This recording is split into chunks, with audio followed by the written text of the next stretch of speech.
Et on parle de villes intelligentes qui sont établies là-bas. Nous avons le plaisir d'accueillir au bout du fil Dr Shaden Dieb. Vous êtes experte internationale en énergie renouvelable. Bonsoir. Bonsoir. Merci de m'avoir invité. Comment? J'entends pas très bien. Vous m'entendez bien? Oui, très bien. Oui, très bien. Bonsoir. Parfait. Bonsoir, Dr Shaden. Alors là, on a établi vraiment une nouvelle ville à la côte nord-ouest de l'Égypte qui donne sur la Méditerranée. Et c'est que des endroits verts et des villes vertes. Comment vous voyez ce grand projet d'El Alamein? Aujourd'hui, là, dans les définitions des villes vertes, des définitions des smart cities, c'est une façon un peu nouvelle de voir la construction des villes. On va parler un peu des villes intelligentes on va réfléchir plutôt sur le contexte global de fonctionnement du site, au niveau de l'eau, au niveau de l'électricité, au niveau de l'énergie, au niveau de l'agriculture.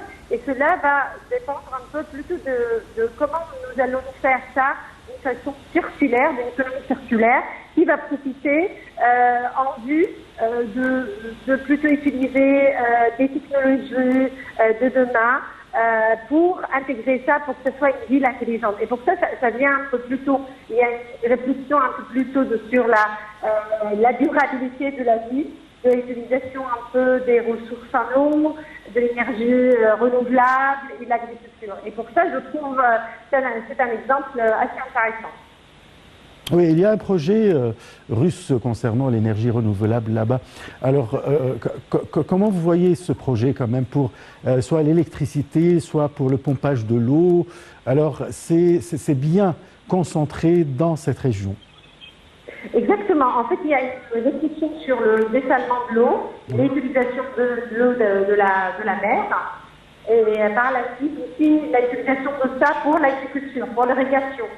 Ce qu'il faut qu'on ait plutôt un business model de réflexion de l'économie circulaire, parce que si on va utiliser des énergies renouvelables, qui va permettre par la suite de créer aussi un système d'eau potable et un système d'eau qu'on va utiliser pour l'irrigation, qui va compléter un peu l'économie et qui va permettre de créer une économie circulaire intéressante par rapport à ces projets.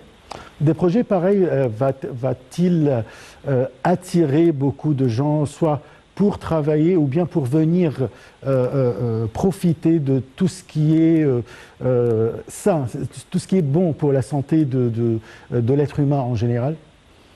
En fait, il y a une réflexion par rapport à une dimension d'intégration par rapport à, en fait, aujourd'hui, une progression démographique. Il ne faut pas l'ignorer. Et là, aujourd'hui, si on arrive aussi à attirer des personnes qui veulent travailler dans l'agriculture, qui veulent utiliser aussi des méthodes d'énergie renouvelables, travailler en même temps au niveau avec un impact social intéressant, ça va permettre aussi de construire d'autres villes, en fait, des villes nouvelles qui vont attirer d'autres personnes, des jeunes, qui veulent plutôt profiter un peu d'une nature de vie un peu plus agréable, et loin un peu de la pression de la ville, d'ouvrir un peu un horizon sur l'agriculture durable, sur l'utilisation de l'eau. Et je pense qu'en fait c'est un sujet très important avec ce qu'on est en train de vivre aujourd'hui au niveau du changement climatique, au niveau de la pression de la ville, au réchauffement en fait et au niveau dans les villes. Et ça va permettre en fait de ces nouvelles villes de construire différemment. Et je pense en fait que c'est des projets qui vont avoir beaucoup d'impact social et au niveau d'investissement aussi. Je vous remercie beaucoup, Dr Shaden Dieb. Je rappelle que vous êtes experte internationale en énergie renouvelable. Un troisième angle, on parle de l'inauguration des nouvelles villes qui sont des méga-projets marquant le passage à la 4e génération d'agglomération urbaine des villes durables.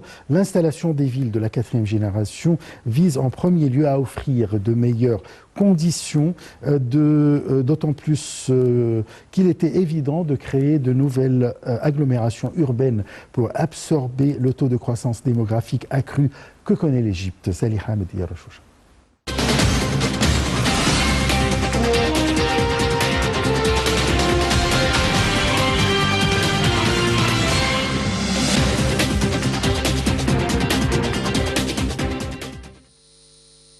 S'étendant sur une superficie de 48 000 fêtes-dents et située à 104 km d'Alexandrie et à 240 km au nord-ouest du Caire, la nouvelle ville d'El Alamein fait partie des grands projets nationaux. Le projet s'inscrit dans le cadre d'un vaste plan de développement de la côte nord, un littoral qui, selon les experts, possède tous les atouts nécessaires pour devenir une destination idéale pour les investisseurs comme pour les touristes. Le président Abdel Fattah el-Sisi a donné le coup d'envoi en 2018 à la première phase de la nouvelle ville d'El Alamein, située au gouvernorat de Matrouh à la côte nord.